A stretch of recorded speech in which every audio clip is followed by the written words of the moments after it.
காலையில 9 மணிக்கு கிளம்பி பனையூர் பங்களாவில் இருந்து சட்டமன்றத்திற்கு சாப்பாடோட வந்து விடுகிறார். சந்தோஷமாக இருக்கு.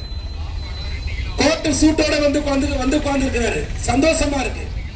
மாலை 5 மணி வரைக்கும் ஒரு முதலமைச்சர் அமர்ந்து இருக்கிறார். சந்தோஷப்படுறோம்.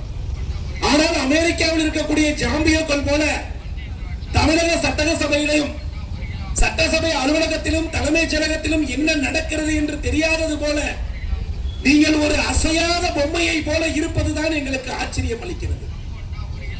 நாங்கள் நினைத்தோம் நீங்கள் கில்லி படத்தில் வரக்கூடிய விஜய் போல இந்த தமிழகத்திற்கு மாற்றத்தை தருவீர்கள் என்று நினைத்து எங்கள் குழந்தைகள் எல்லாம் உங்களுக்கு வாக்கார்கள். படத்தில் வரக்கூடிய விஜய் போல ஒரு ஃபெயிலியர் விஜயாக இன்று ஆட்சியில் அமர்ந்திருக்கிறீர்கள். அவங்க எப்படின்னா சாலையில போயிட்டு இருக்கும் போதே பயங்கரமான போதை வஸ்துக்களுக்கெல்லாம் அடிமைப்பட்டவர்கள் அப்படியே குனிஞ்ச மாதிரியே நிற்பாங்க.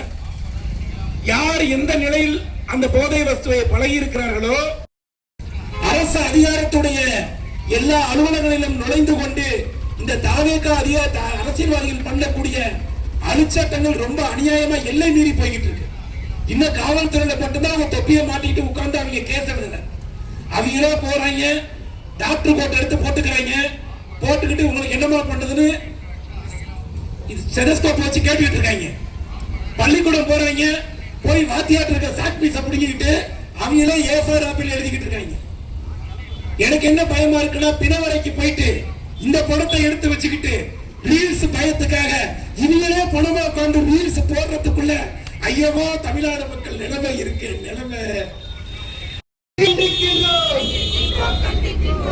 தமிழக அரசை கண்டிக்கின்றோம்.